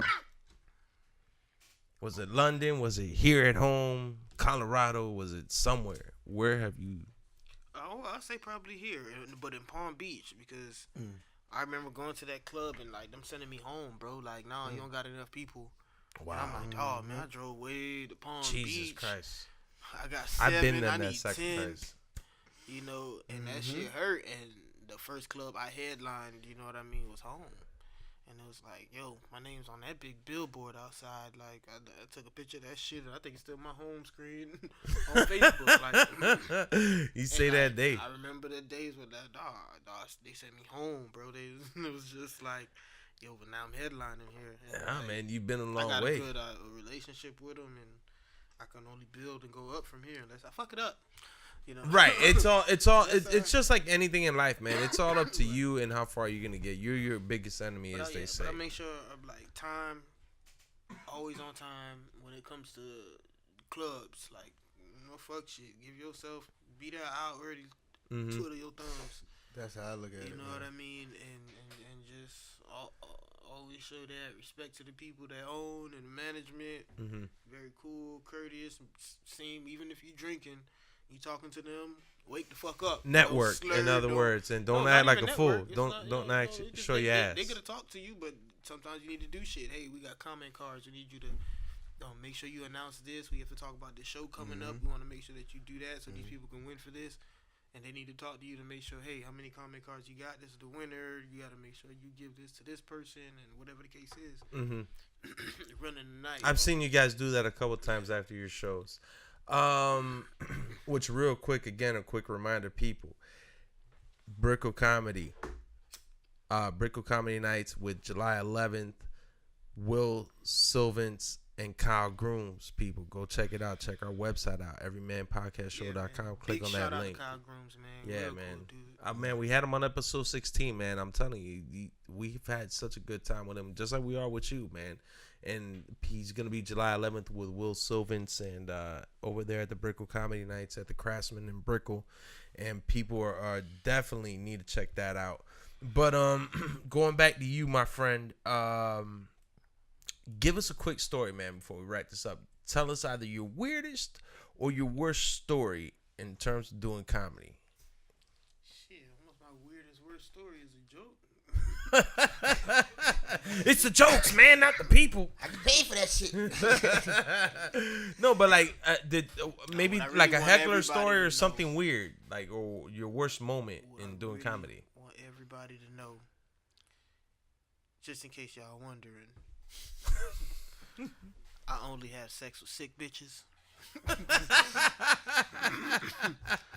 Sick bitches, like what type of sick bitches? Not like HIV, AIDS. Or Okay, I was something about to say. terminal illness. Nothing like that. Something in the head. That's really playing with your dick, playing Russian roulette.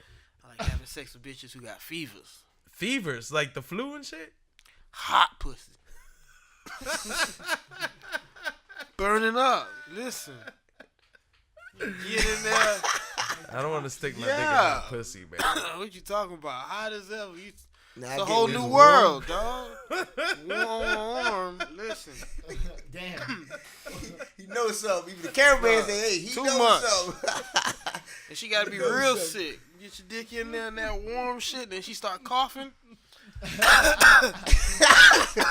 You ain't dead Yeah. yet, goddammit. And that pussy start tightening up. You feel those muscle The clamps muscles and shit. just She, that's how I come now. Yeah, that's the new thing. For real. Y'all gotta get on it. Man. You know what's the sad part? I don't even mess with 98.6 bitches. I gotta So you ain't touching What's your foreheads. You know, You got no fever. I meet hoes at CVS. Hey, Houston X. I probably fuck up that message right there, but hey, Nick said to fuck with sick bitches. I fuck with the girl that's got diarrhea.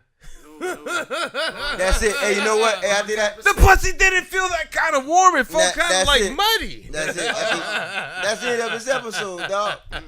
He done fucking got weird as shit on his ass, Man, I dog. had to take it there. I He couldn't had help to, myself. dog. If it wouldn't have been him if he had to be weird as If fuck. she get brown in the front, that's a problem. Oh man, She Nick. wiping the wrong way. Oh yeah, well no, hey, listen, man. I mean, I hopefully I never run into a girl with diarrhea. I mean, I've gotten those queefers that I get nervous with and shit. I hear those fart Motherfucker noises. like a I'm pastor you at want- church. I'm you about want to fast end. move to a 30 fart. I like queefing. God damn, man. It's over, When Pastor. When she queefing, God damn, Pastor. He said, I'm about to end. Pastor, 30 minutes later. God damn, Pastor, it's over now. I'm sweating. It's time to go home. when she queefing, that mean you doing a good job. I Pussy thought, making noise, it's applauding. I thought there was like a lot of room in there. I was like, damn, man, this girl was fucking an elephant last week. This is not me. Oh man, Nick, talk to us, man. What's I know that you're doing the Nick and Trey show, and you guys have been all over the place with it recently. But what else are you doing? Anything else? I got a few charity events. I got a charity event actually coming up tomorrow. in Okay. Lake Worth. I got two other stuff coming up. I got Jacksonville coming up July. A whole bunch of other stuff, man. But I don't be it's on my schedule, bro. Yeah, where can people follow you? Where can people find out about any of the stuff you're working on right now? All right, man. If y'all really want to follow this dick, Follow this dick, girl. now I'm actually about to do a rap song coming out. Stupid. A as rap fuck. song? Yeah, it's called Designer on My Dick. I'm Oh man, all right. Just on everybody to look out for that. So you feel like you got a little rap now in you? You got a little hip hop in you? No, I just want to be stupid just because You want to do a last 1 minute freestyle on us? You want to close us out with a last 1 minute freestyle? People get a taste of the rap song? Not today. I'll come back another episode. Okay, well shit. Hey, listen, if you do, we're going to have an episode where I have Mr. Goodnight and Mateo when he comes back, and you'll have a backup rap. You can do like a whole rap group in here. Yeah, So- yeah. Mm-hmm. Drop it. But okay, so you got a rap song coming out, and you guys are working on the Nick and Trey show, and you got a bunch of other shows from Jacksonville all the way through. Jacksonville, but after that I'm leaving. I'm going to LA for a little bit. Oh, really? Yeah, I just want to promote the shit because we just shot our special really in Tampa, and we're editing it now. Oh, wow. Can people expect that? They can't because I'm just promoting it to networks. I'm not giving it to nobody, and I'm just gonna promote like a trailer. Sure. So like I have like a 2 minute, maybe 2.5 minute thing I'm gonna promote online, but just to try to get views and traction before I go out to LA, because I don't want to go out there and be like, who the fuck are you? You Right, know, they're I gonna wanna be go out like, there and this be like, guy's yo, just another one of nah, those you see waiters that dude telling you who he's an has- actor. Yeah, nah. I got you. Yeah. Well, shit, man. So, you got any website that people can follow this information or You can Instagram? go to the ridiculouscomedy.com for my shit. You can go to nickandtrayshow.com for our shit. Instagram ridiculous_comedy. Nick Sufront just in Facebook. Ridiculous Nick. Almost anything else. YouTube. Yeah, I guess that's You're pretty everything, much dog. on anything that's available on the internet right now. Nah, I mean I got Find us on a Twitter, Navarro but I link. don't really fuck with it like that. But you got a lot of places that people can follow you, obviously, there Yeah, with the yeah, information you provided. Man, seriously, man, I am so appreciative that you fought through a pullover situation with cops. You risked yourself to make it Police. over here. The police. Lost 3.5. Yeah, you lost some weed. Like, I am grateful for you being here. I thank Mr. Goodnight with 2 T's. I don't care. I'll keep saying the 2 T's. I thank you for being here, bro. I haven't seen you all week long, and just to see you here every week just fills my joy, man. You backing us up. You sound gay. Seabass, You the man. I hope you really continue to be a part of the family, and we can all do many great things with you here. We had a great time with you, especially doing the interview. Our fearless producer, Noodles, shout out to you. Please identify a fat vegan for me next time, man. I want to see that. Walter, you look like you've been sleeping for at least 2.5 hours. Batman, thank you for holding it down with the video production and the social media stuff. Guys, again, I can't stress this. Miami Comedy presents Brickle Comedy Nights. Will Sylvans and our homeboy, exactly, Kyle Grooms, man, live at the Craftsman in Brickell. Again, you could check our website, everymanpodcastshow.com. Find the link on there to purchase tickets. $25 gives you that regular entrance that'll let you rub a booty with your hand. Or you can get that VIP entrance and act like a baller and definitely get you something later on after the show. Let that girl know you got money. I paid for the VIP, girl. That's how you go to jail, though. No comedian. Check out Nick doing the Nick and Trey show all over the damn country, hopefully internationally eventually. Check him international, man. The man was in London and probably in other areas we couldn't talk about earlier. We're going to Barbados soon. You doing Barbados soon? Look at that, man. Stay tuned for my homeboy here, Nick, man. I thank you again, brother, for being there for us, man. Always, You are the dog. man, and you are welcome here anytime. Again, Make sure I be on time next time. hopefully no cops get in your way, man. Just next time, tell me, you know what? I'm blasted. No. You know what you should have said when you got pulled over and be like, listen, I'm going to the Everyman podcast show. Yeah, the Wake and Vape. Nah, Right, that at the was- Wake and Vape Studios.